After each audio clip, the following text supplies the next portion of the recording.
repos. Même lorsque je ne sais plus quoi faire, tu es mon repos. Tu es au contrôle.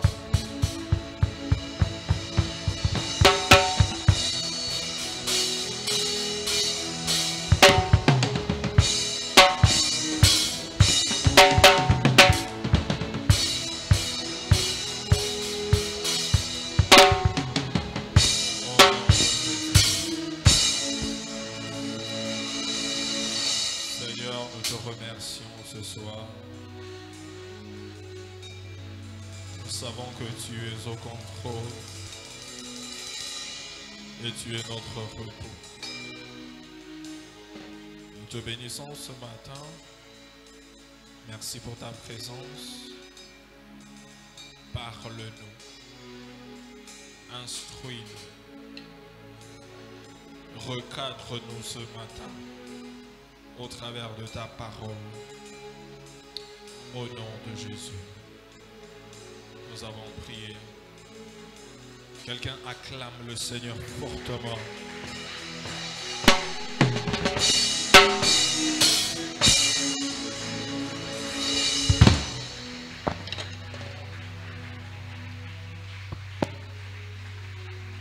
C'est pour Jésus qu'on acclame, c'est pour Jésus qu'on acclame. C'est Jésus qu'on acclame. Cherche-moi 5 personnes, tu les salues. Salue au moins 5 personnes autour de toi.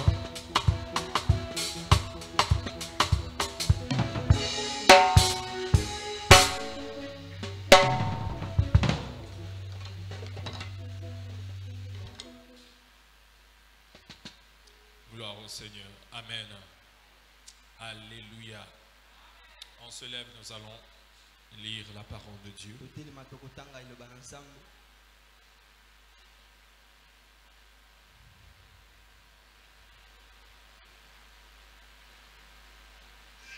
1 Thessaloniciens chapitre 4, le verset 15 à 17.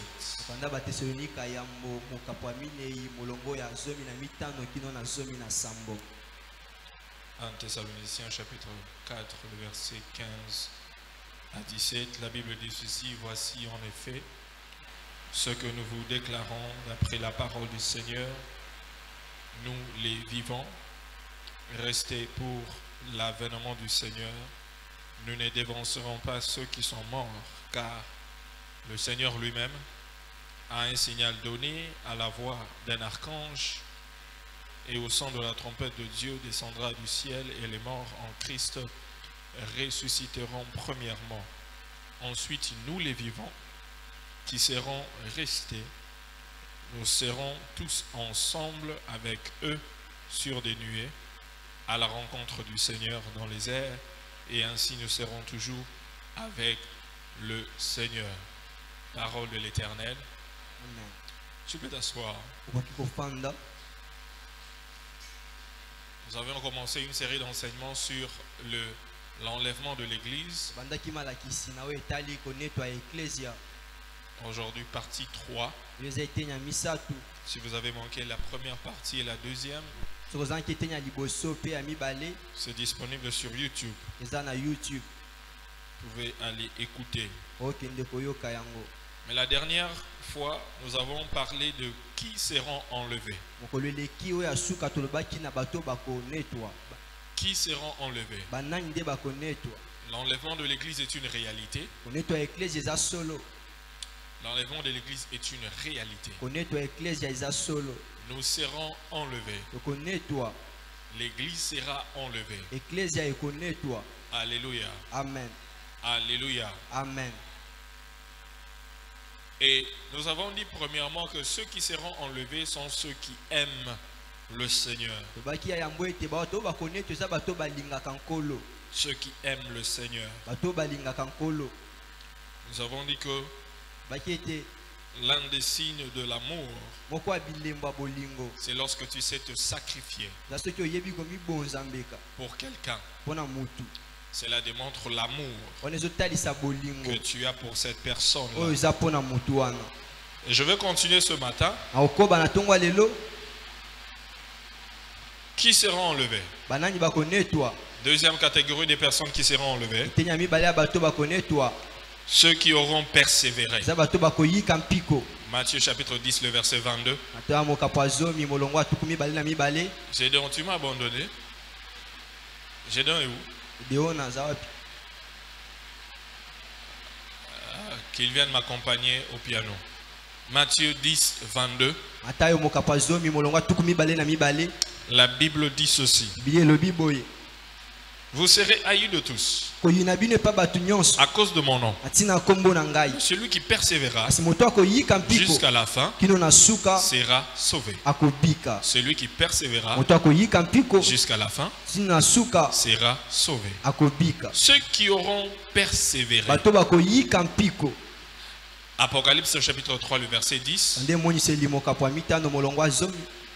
Apocalypse chapitre 3, le verset 10. La Bible dit: parce que tu as gardé la parole de la persévérance en moi, je te garderai aussi à l'heure de la tentation qui va venir sur le monde entier pour éprouver les habitants de la terre. Frères et sœurs, nous devons savoir que la vie chrétienne ne sera pas toujours en rose. La vie chrétienne ne sera pas sans difficulté. La vie chrétienne ne sera pas sans épreuve. Non. Il y aura des épreuves. Il y a des gens qui pensent que parce qu'ils ont reçu Jésus comme Seigneur et Sauveur, ils n'auront jamais de difficultés. Ils n'auront point de problème. Tout ira bien. Sans épreuve. Non. Il y aura des difficultés. Il y aura des problèmes. Tu passeras par des épreuves. Regarde ton voisin, dis-lui voisin. Dis voisin. Tu auras des épreuves. Tu passeras par des difficultés. Il y aura des tribulations.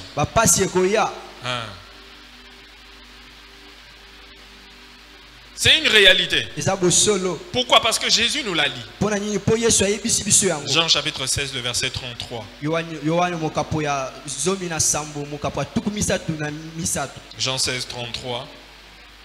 La Bible dit: je vous ai dit ces choses afin que vous ayez la paix en moi. Vous aurez des tribulations dans le monde, mais prenez courage. J'ai vaincu le monde. Prenez courage. J'ai vaincu le monde. Vous aurez des tribulations. Jésus nous a promis que nous aurons des tribulations. Et vous savez que Jésus ne ment pas. Hein? Jésus ne ment pas. Ah, il ne ment pas. Donc s'il a dit qu'il y aura des tribulations, il y aura vraiment des tribulations. S'il a dit que tu passeras par des épreuves et des difficultés, tu passeras réellement par des difficultés. C'est une réalité. Tu ne peux pas fuir cela. Tu ne peux pas éviter cela. Il y aura des temps difficiles. Il y aura des temps de bonheur. Il y aura des temps où tu seras en train de rire, sourire, te réjouir. Mais il y aura aussi des moments où il y aura des pleurs. Jésus dit: vous serez haïs de tous à cause de mon nom. Alors lorsque les gens te haïssent, quand les gens ne t'aiment pas, c'est pas quelque chose de nouveau. Jésus t'avait dit qu'on va te haïr. Hein, tu dois t'attendre à ça. Regarde ton voisin, dis-lui: les gens vont te haïr. Regarde le voisin, tu dis: voisin, hein? Les gens vont te haïr. Et quand les gens vont te haïr, il ne faut pas être choqué. Non, tu ne dois pas être choqué. C'est pas quelque chose de nouveau. Hein. J'ai dit à quelqu'un, quand les gens vont te haïr, ne sois pas choqué. C'est pas quelque chose de nouveau. Jésus lui-même, il était haï. Oui. On l'a haï. Et si toi on t'aime pas, c'est normal. Ne sois pas choqué. Ne sois pas choqué.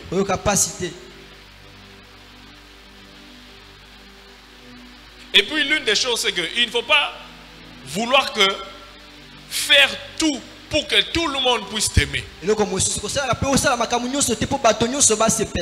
Parce que malgré tes efforts, malgré ta gentillesse, malgré tout ce que tu peux faire, il y a des gens qui se sont destinés de ne jamais t'aimer.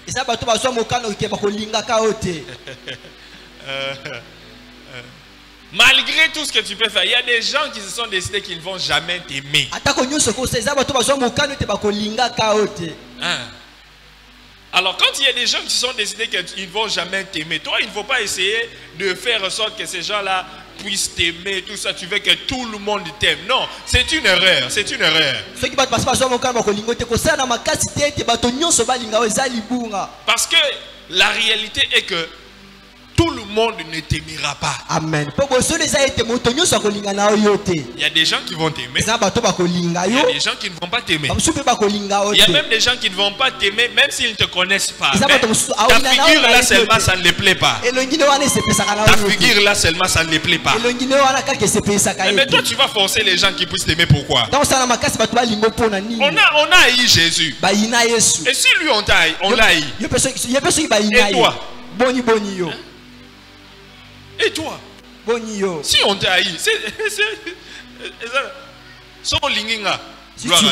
gloire à Dieu. Si tu ne m'aimes pas, gloire à Dieu. Regarde ton voisin, lui voisin. Si tu m'aimes, gloire à Dieu. Si tu ne m'aimes pas, gloire à Dieu. Gloire à Dieu. Gloire à Dieu.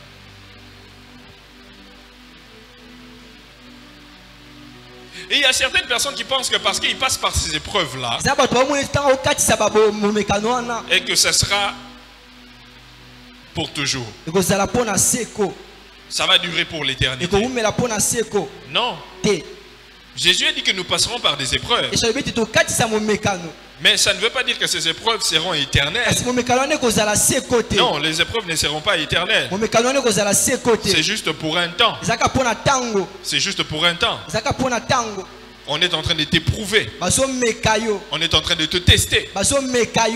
C'est pour un temps. Mais Jésus a dit ceci. Prends courage. Prenez courage. Car j'ai vaincu le monde. Oui. Je viens dire à quelqu'un ce matin, prends courage. Prends courage. J'ai dit à quelqu'un, prends courage. J'ai dit à quelqu'un, prends courage. J'ai dit à quelqu'un, prends courage. Parce que Jésus a vaincu le monde. N'abandonne pas Dieu à cause des épreuves que tu traverses. Ne cesse pas de prier à cause des épreuves. Ne cesse pas de venir à l'église à cause des difficultés. Ne cesse pas de servir parce que les choses ne vont pas bien. Parce que tu ne supportes pas ce que tu traverses. C'est juste pour un temps. Ce n'est pas ta finalité. La Bible dit persévère. Ceux qui persévéreront jusqu'à la fin seront sauvés. Ceux qui persévéreront jusqu'à la fin seront sauvés. Ce que tu vis maintenant, ce n'est pas la fin. Ah, je croyais que j'ai parlé à quelqu'un. Je croyais que j'ai parlé à quelqu'un. Ce que tu vis en ce moment, ce n'est pas la fin. Dieu est en train de te tester. Il te teste pourquoi? Parce qu'il y a la gloire qui vient. Mais il veut voir si tu seras capable de gérer la gloire. Il veut voir si tu seras toujours fidèle à lui lorsqu'il va t'élever. Il veut seulement te tester tout simplement. N'abandonne pas. La gloire est devant toi. N'abandonne pas. La gloire est devant toi. N'abandonne pas. Persévère. Prie Dieu. Continue de servir. Continue de venir à l'église. Malgré les difficultés. Malgré les épreuves. Parce que c'est juste pour un temps. Souvent, beaucoup de gens, lorsqu'ils passent par des épreuves, il y a d'autres, à cause des épreuves et des difficultés de la vie et des tribulations, ils abandonnent Dieu. Et il y a d'autres qui utilisent les épreuves pour se rapprocher de Dieu. Je prie qu'à travers les épreuves que tu traverses, que tu te rapproches plus de Dieu. Mais ne permets pas que ces épreuves puissent te repousser et te pousser à abandonner le Seigneur. Non, Dieu est en train de te tester seulement. Il est en train de te tester seulement. Vous savez, lorsque Joseph était tenté en Égypte devant la femme de Potiphar, Dieu voulait simplement voir si Joseph allait toujours rester fidèle à lui lorsqu'il allait élever. C'est pourquoi il devait le tenter pour voir que est-ce qu'il va tomber dans l'impudicité lorsqu'il sera élevé ou pas.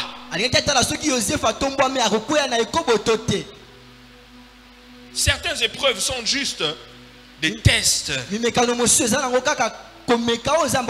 Ce sont seulement des tests. Dieu est en train de te tester. Il veut voir. Il teste. Il veut voir.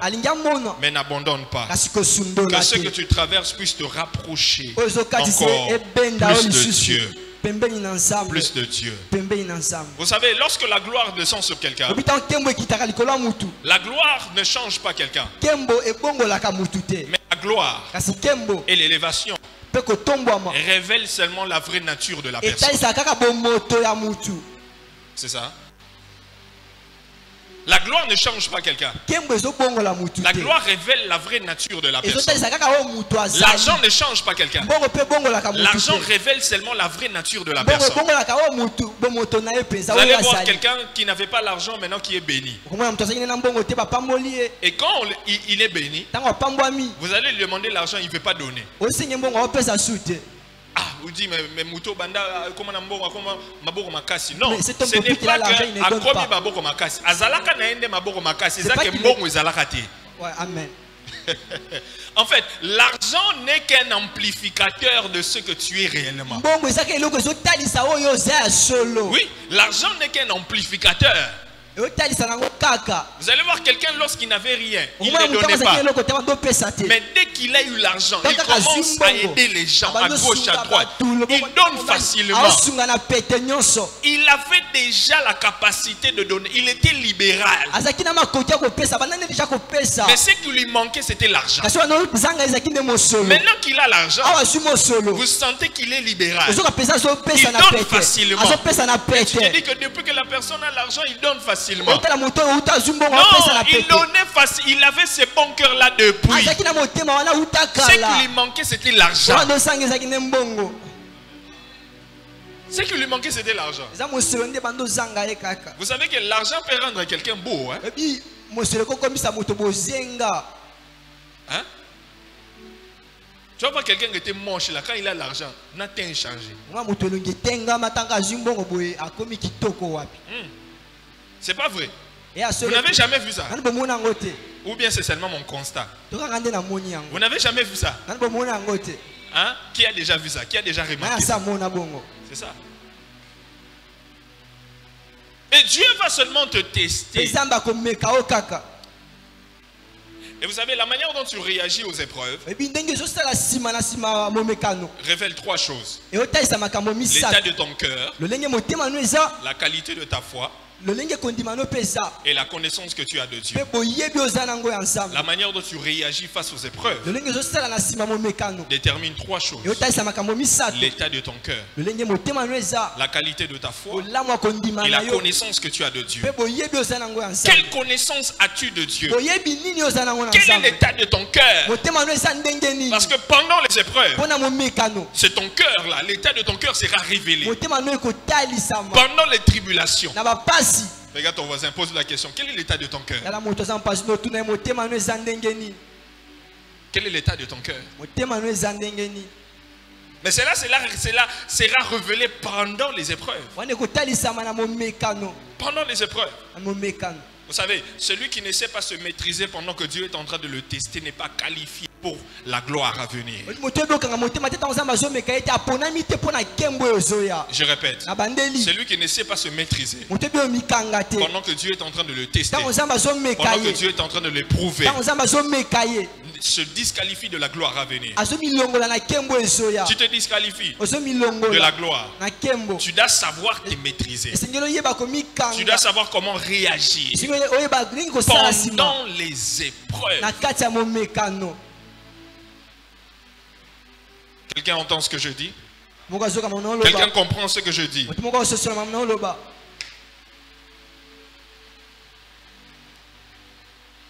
C'est très important.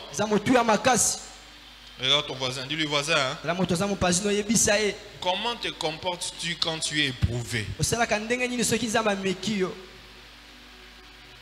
Comment réagis-tu lorsque Dieu t'éprouve? Lorsque tu traverses les épreuves, comment réagis-tu? Mais persévère.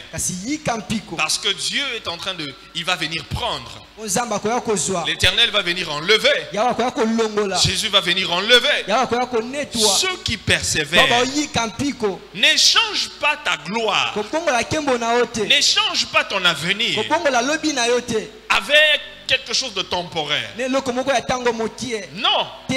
Non. Accroche-toi à Dieu. Reste accroché à Dieu. Tu risques de perdre la gloire de Dieu à cause de la gloire de ce monde. Tu risques de perdre la gloire de Dieu à cause de la gloire de ce monde. Que ce que tu traverses aujourd'hui, maintenant là, ne te pousse pas à abandonner Dieu. Prends une décision d'être différent des autres et de ne pas aller loin de Dieu. Accepte de souffrir pour un temps afin de te réjouir pour l'éternité. J'ai dit à quelqu'un, accepte de souffrir pour un temps afin de te réjouir pour l'éternité. Accepte de souffrir pour un temps afin de te réjouir pour l'éternité. Accepte de marcher dans la sanctification au lieu de céder à l'impudicité et à tout cela juste pour avoir de l'argent qui va périr. Accepte de craindre Dieu. Accepte de servir Dieu. Accepte même qu'on te chasse au boulot à cause de Dieu.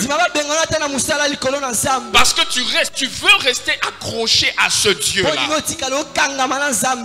Je préfère attendre le temps de Dieu que de prendre des raccourcis. Non. Non. Je préfère rester intègre. Même lorsque tout le monde est en train de faire des choses qui ne sont pas dignes d'eux. Mais moi je reste intègre. Je reste accroché à ce Dieu-là. Je reste accroché à ce Dieu-là.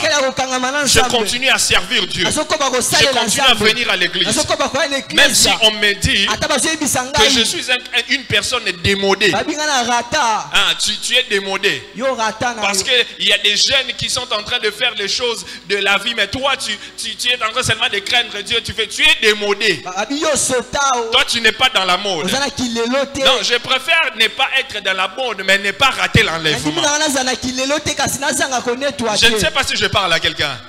Je ne sais pas si je parle à quelqu'un. Je préfère ne pas être dans la mode, mais craindre Dieu et ne pas rater l'enlèvement. C'est ça mon but. C'est ce que je suis en train de viser.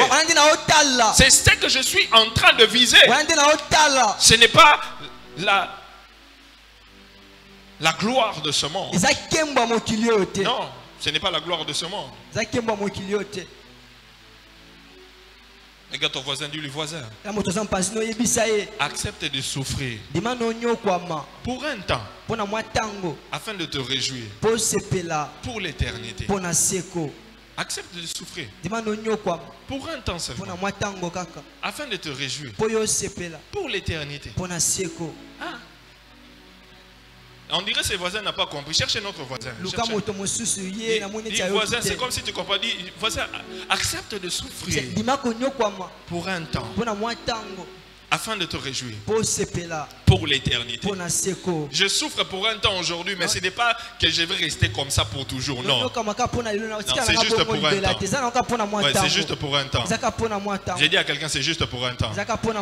C'est juste pour un temps. Oui, c'est juste pour un temps. Ce n'est pas pour toujours, mais c'est pour un temps. Ce n'est pas pour toujours, mais c'est pour un temps.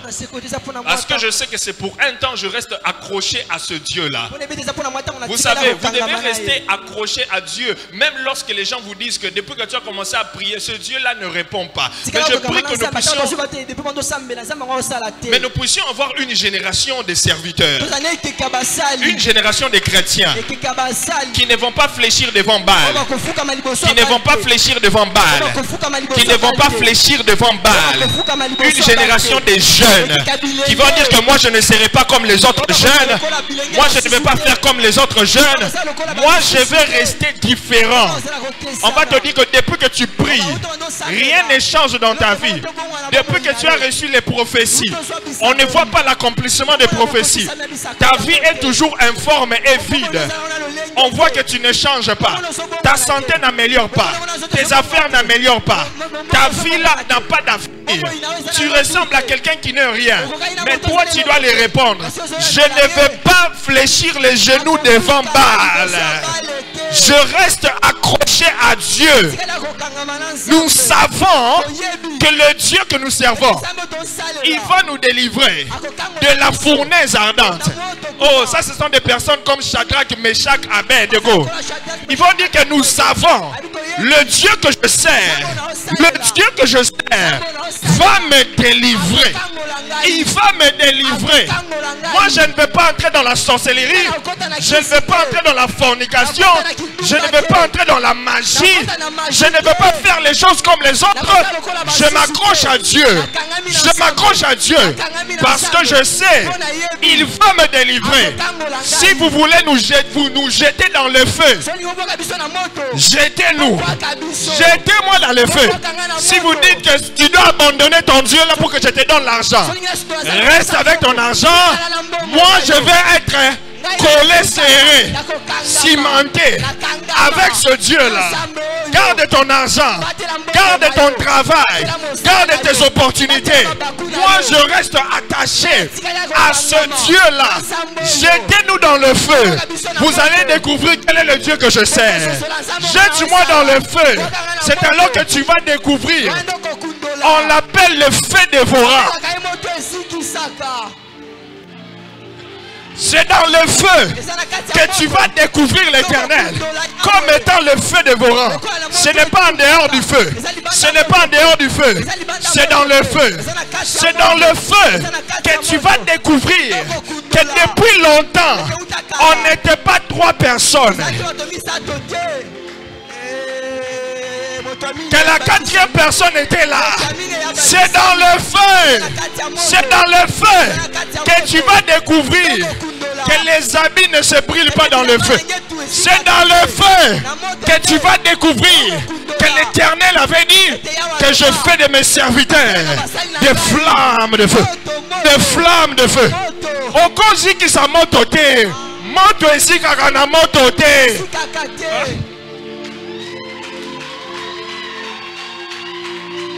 Fais-moi entrer dans le feu. Tu vas nous voir marcher dans le feu. On marche dans le feu. Avec le feu dévorant. On marche dans le feu. Avec le feu dévorant. Et puis tu vas découvrir. C'est alors que tu vas voir que dans le feu, il y a la quatrième personne qui ressemble au Fils de Dieu. Et je viens susciter une génération qui vont dire comme Shadrach, Meshach, Abednego. Ils vont dire au Seigneur, ils vont dire aux gens, nous savons que Dieu va nous délivrer. Mais même s'il ne nous délivre pas, on ne va pas l'abandonner. Ça, c'est la connaissance que tu as de Dieu. Même si Dieu ne me lève pas, je ne vais pas l'abandonner. Même si Dieu ne me donne pas l'argent que je lui ai demandé, même si Dieu ne me donne pas encore le mariage que j'ai demandé, mais moi et lui, je ne vais pas l'abandonner.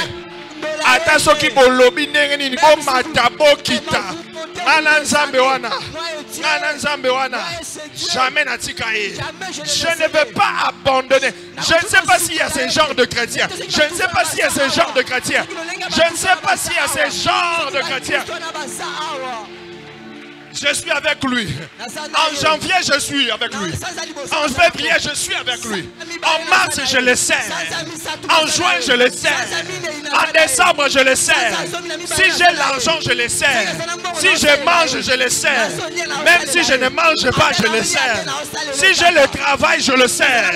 Même si je n'ai pas le travail, je le sers. Rien ne me séparera de l'amour. Acclame le Seigneur. Que les amoureux de Christ, les amoureux, je peux entendre les acclamations des amoureux.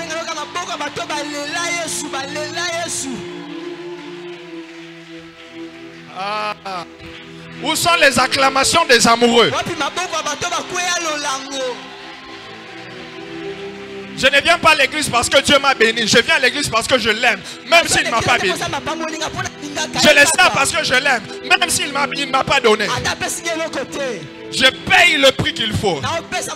Vous savez une chose. Celui qui connaît le prix à remporter n'a pas peur du prix à payer. Amen. Je connais le prix à remporter. C'est la couronne de gloire. C'est la vie éternelle. C'est l'éternité avec Jésus. Et parce que je connais le prix à remporter, je ne peux peur du prix à payer. Je vais payer les prix qu'il faut pour la récompense. J'ai dit à quelqu'un, paye le prix, paye le prix, paye le prix, paye le prix, paye le prix, paye le prix, et tu seras récompensé. Acclame le Seigneur encore une fois.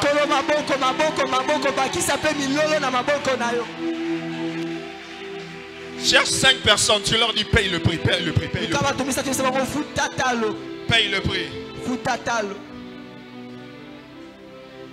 Tu cherches 5 autres personnes, tu leur dis que Dieu te bénisse ou pas, continue à les servir.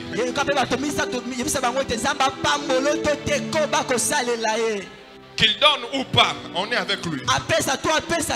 Collé, serré, cimenté.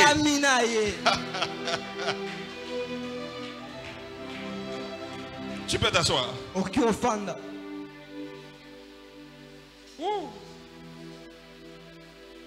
Oh Seigneur. Oh Jésus.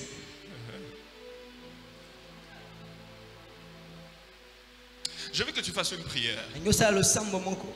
Tu vas dire Seigneur, aide-moi à être attaché à toi, fidèle à toi jusqu'à la fin. Aide-moi à persévérer jusqu'à la fin.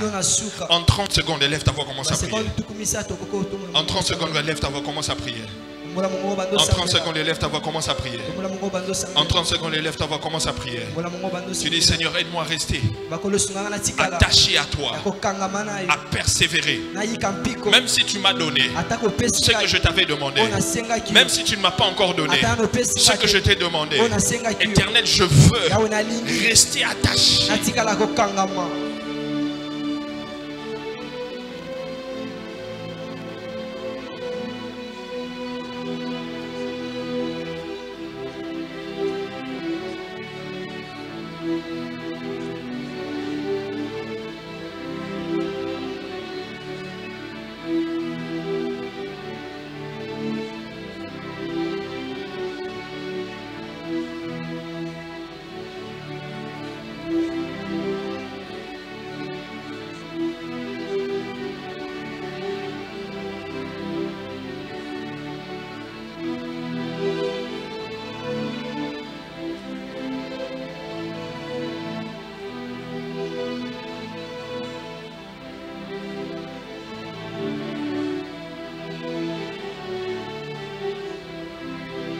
Seigneur, que je reste attaché à toi, que je persévère jusqu'à la fin. Jusqu'à la fin. Jusqu'à la fin. Jusqu'à la fin. Jusqu'à la fin. Jusqu'à la fin. Au nom de Jésus.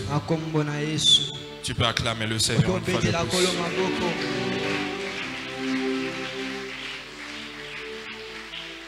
L'enlèvement de l'église, c'est pour quand? L'enlèvement de l'église, c'est pour quand? Apocalypse chapitre 22, le verset 7.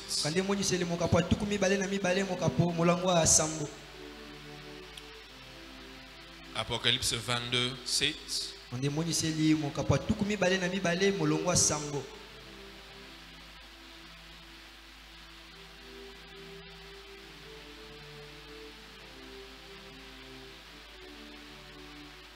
La Bible dit ceci. Et voici, je viens bientôt. Heureux celui qui garde les paroles de la prophétie de ce livre.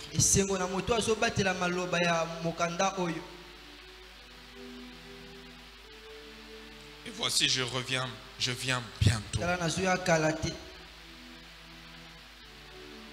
Quand est-ce que Jésus reviendra? Jésus revient bientôt. Jésus revient bientôt. Dis à ton voisin, voisin, Jésus revient bientôt. Le mot bientôt ne permet pas de spéculer sur une éventuelle date du retour du Seigneur Jésus, mais nous invite à être vigilants. Le mot bientôt signifie deux choses. Lorsque nous disons Jésus revient bientôt, cela signifie deux choses. Jésus revient dans un futur proche. Premièrement, et deuxièmement, que Jésus revient dans peu de temps. Vous savez, plusieurs personnes ont essayé de prédire la date exacte du retour de Jésus. Nous avons Charles Russell, fondateur des Témoins de Jéhovah. Et il a prédit qu'en 1874, Jésus allait revenir.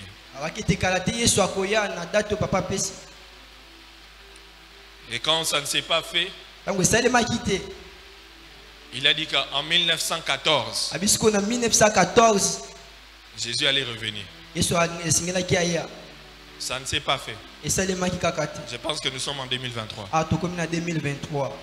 Il n'est pas revenu. Vouloir prédire que Jésus reviendra à telle date est une erreur. Je me rappelle encore le 31 décembre 1999.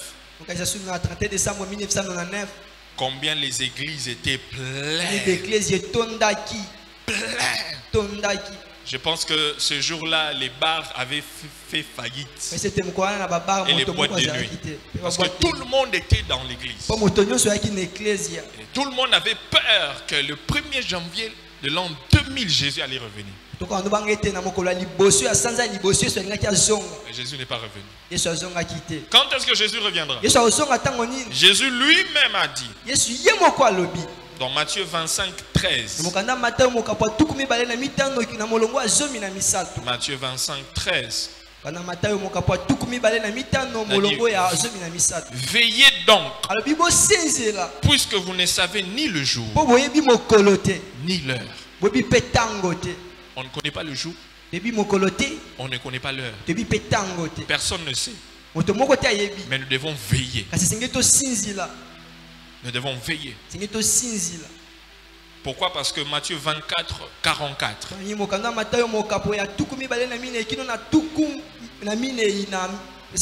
Matthieu 24, 44, la Bible dit, c'est pourquoi vous aussi, tenez-vous prêts,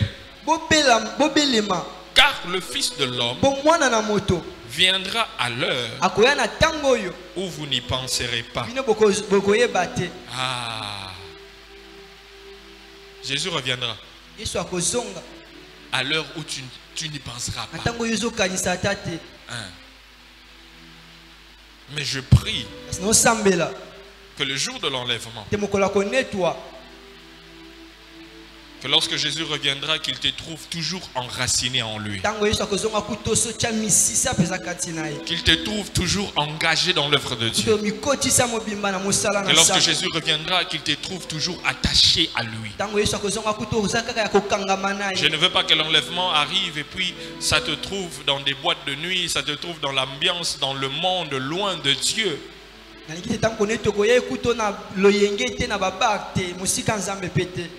Que doit être notre attitude face à l'enlèvement de l'Église? Que doit être notre attitude face à l'enlèvement de l'Église?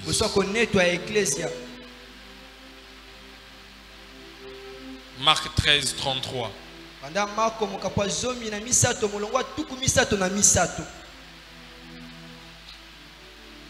La Bible dit, prenez garde, veillez et priez, car vous ne savez quand. Vous ne savez quand ce temps viendra. Que doit être notre attitude face à l'enlèvement? Nous devons premièrement veiller et être vigilants.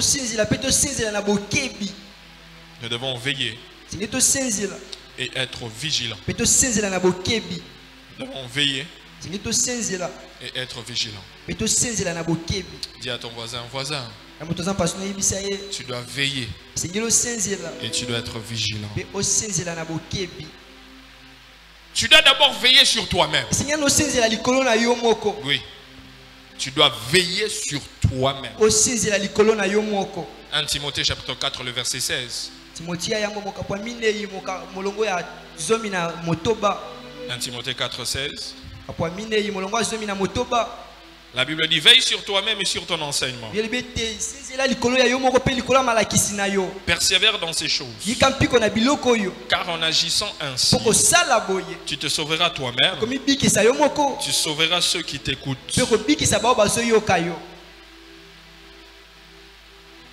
Veille sur toi-même. Veille sur toi-même. Veille sur.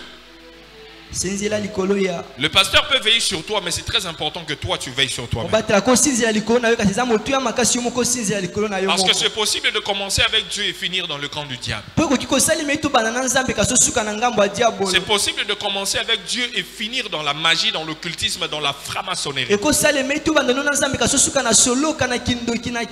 C'est possible de commencer avec Dieu et finir très égaré. Très égaré. Veille sur toi. Regarde ton voisin, dis-lui voisin. Hein? Veille sur toi-même. Hein? Veille sur toi-même. Veille sur ta marche chrétienne. Veille sur ta vie de prière. Veille sur ta vie de sanctification. Veille sur toi-même. Ne tombe pas dans le sommeil spirituel. Veille sur ton intimité avec le Seigneur. Veille sur ta vie. Veille sur toi-même. Vous savez, lorsqu'on parle des prophètes des Baal, le prophète des Baal était auparavant des prophètes qui servaient réellement le Seigneur. Mais ils ont été séduits. Ils ont été séduits.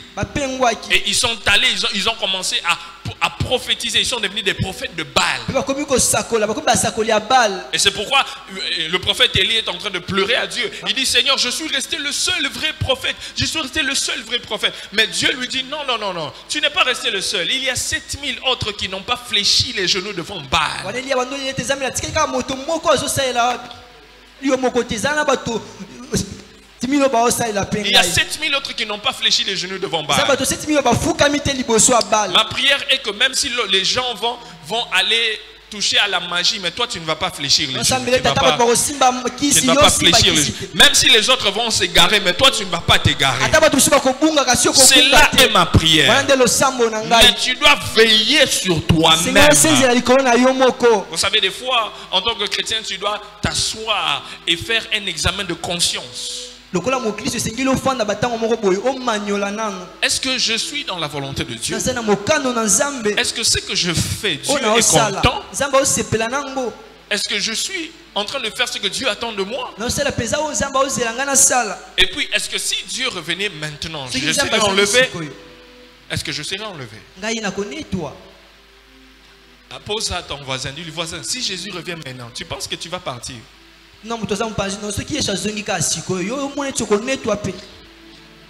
Il a dit quoi?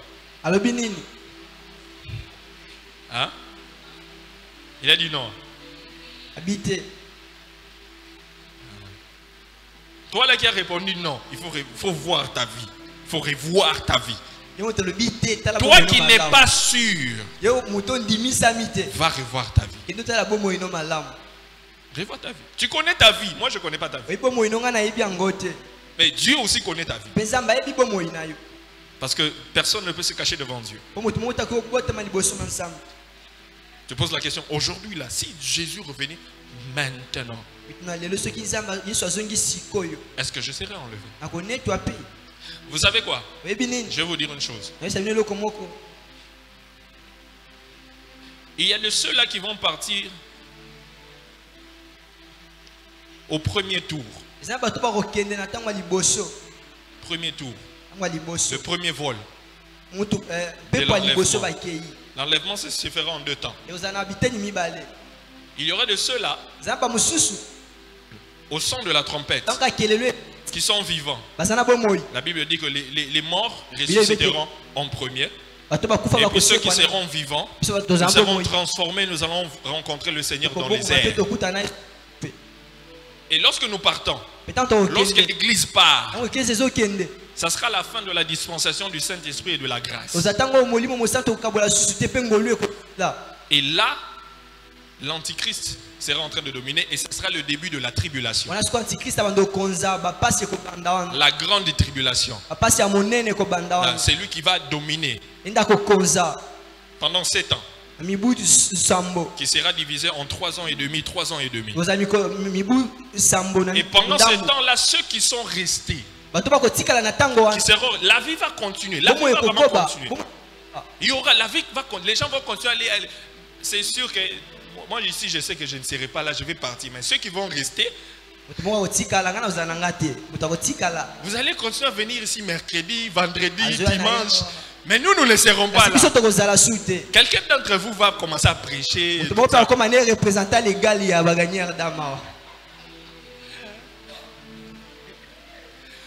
Vous allez vous organiser. Comment les choses vont continuer? Moi je ne serai pas là. Moi je serai pas là. Et quelques-uns, toi aussi, hein? Et mon interprète, si nous allons partir. Ceux qui vont rester, vous allez continuer. Il y aura la grande tribulation. On va persécuter les gens. Et c'est alors qu'on va t'imposer la marque de la bête. Tu dois régner Jésus. Si tu ne veux pas, reçois la marque de la bête. Si tu refuses la marque, on te tue.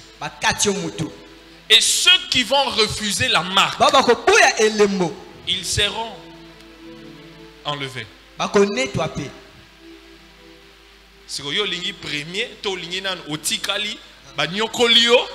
après après ok.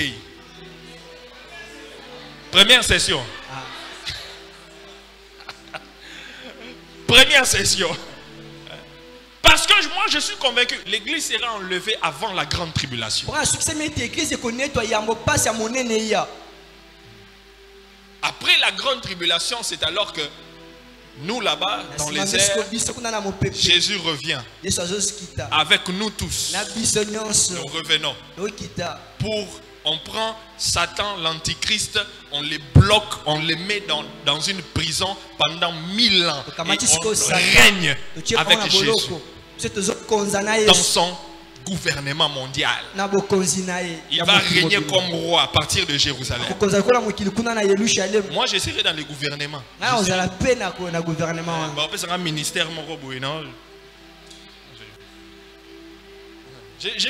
serai dans le gouvernement. Mais si toi, tu ne veux pas la première session, tu vas commencer à te rappeler quand pasteur Béni prêchait, quand on parlait. Mais si tu vas vraiment résister pour ne pas recevoir la marque de la bête. On te tue. Ah là, deuxième session. On a deuxième session. On l'équipe la deuxième session. Mais au cours la deuxième session, mais tu vas souffrir pendant 3 ans. Mais il y a des gens là qui vont dire, ah, tous auront marqué en haut, pardon, souffrance sur l'équipe. Tu fais ça et puis... seulement la marque, souffre tellement. Wow, mon temps est épuisé. Je vais aller rapidement. Quelle doit être notre attitude? Deuxièmement, nous devons veiller et être sobres. Veiller et être sobre. Nous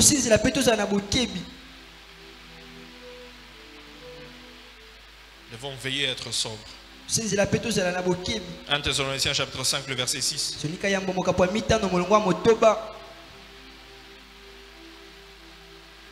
Le frère Élie n'est pas là. Hein? Dis-lui de venir faire son travail rapidement. Il est parti comment?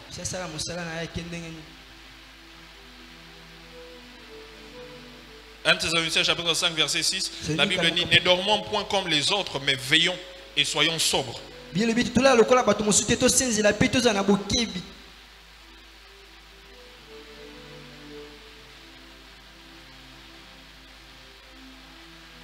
Et enfin, quelle doit être notre attitude finalement? Apocalypse chapitre 22, le verset 14.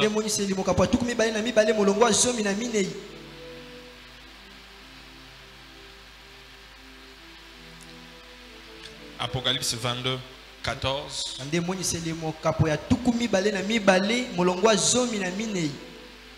Prends ce qui est essentiel et lis parce que je suis sur le point de finir.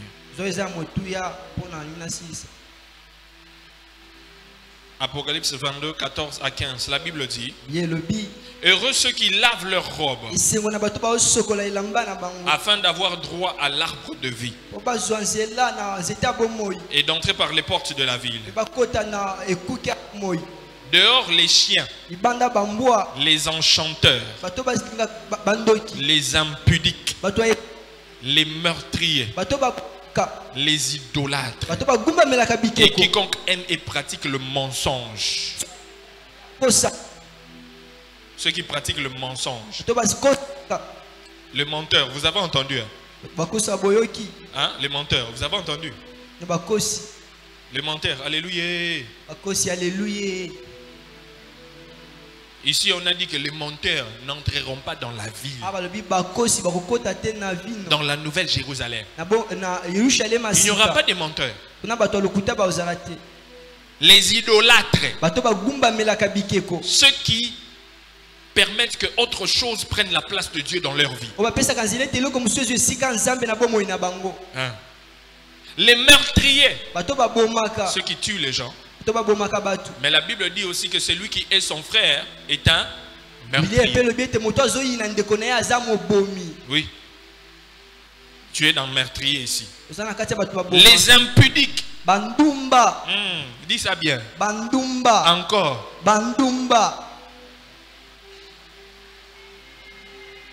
Merci maman, amen. Ils ont refusé de dire amen ici. Dis encore ça, dis ça.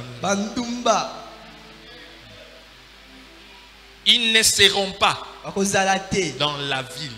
Dehors. Toi qui continues dans cette ville-là, continue. Continue. Comme tu aimes ça, tu seras dehors. Hey, frère, ça va? Toi, tu ne l'as pas eu. Moto, hein? Chaleur. Les enchanteurs. Les sorciers, vous entendez hein? Continue. La jalousie aussi, c'est le commencement de la sorcellerie. Donc tu es ici dedans. Mais heureux ceux qui lavent leurs robes, qui vivent dans la sanctification. Troisième, quelle doit être notre attitude? C'est que nous devons vivre une vie de sanctification. Oui. Regarde ton voisin, du voisin. Vis dans la sanctification. Sanctifie-toi. Lorsque tu te sanctifies, ce n'est pas pour le pasteur que tu le fais. Ce n'est même pas pour l'église que tu le fais. C'est pour l'éternité. C'est pour la récompense. C'est par rapport à ça que tu dois te sanctifier. Hébreux chapitre 12, le verset 14, la Bible dit que recherchez la paix avec tous et la sancification, sans laquelle personne ne verra le Seigneur. Personne. Personne ne verra le Seigneur. Personne. Sans la sanctification. Oh, les pasteurs, ils veulent seulement prêcher sur l'impudicité. Ils veulent seulement prêcher sur des trucs. Il n'y a pas d'autre message. Non, je prêche ça parce que je t'aide à entrer au ciel et à être enlevé.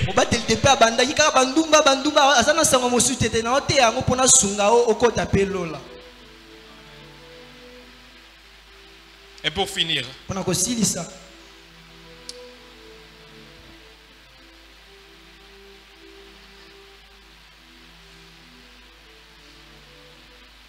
1 Corinthiens 9, 27. 1 Corinthiens 9, 27. Mais je traite durement mon corps et je le tiens assujetti de peur d'être moi-même rejeté après avoir prêché aux autres. Je contrôle mon corps. Je gère mon corps. Je dirige mon corps. J'ai dit à mon corps ce qu'il doit faire. Je n'accepte pas ce que mon corps me demande de faire. Non. Tu dois contrôler ton corps. De façon que après avoir prêché aux autres, que toi-même tu ne sois pas rejeté. Ça c'est l'un des versets que j'ai peur. C'est l'un des versets que j'ai, quand je lis ça, j'ai peur. Contrôle ton corps. Ce n'est pas tout ce que ton corps te demande de faire que tu dois faire. Tu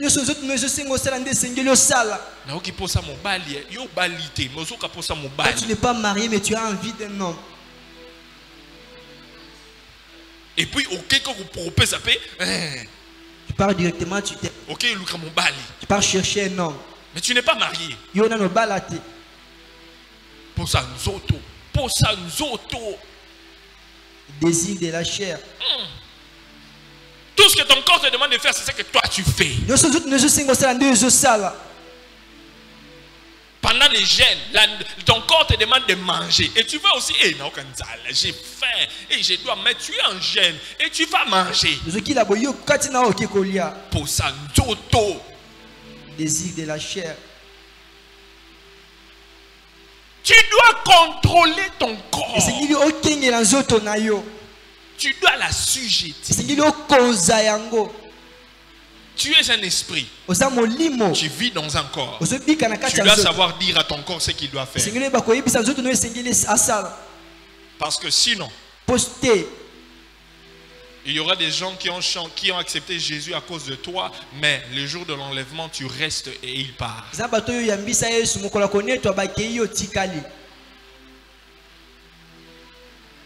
Que Dieu nous interpelle ce matin. Que Dieu vous bénisse.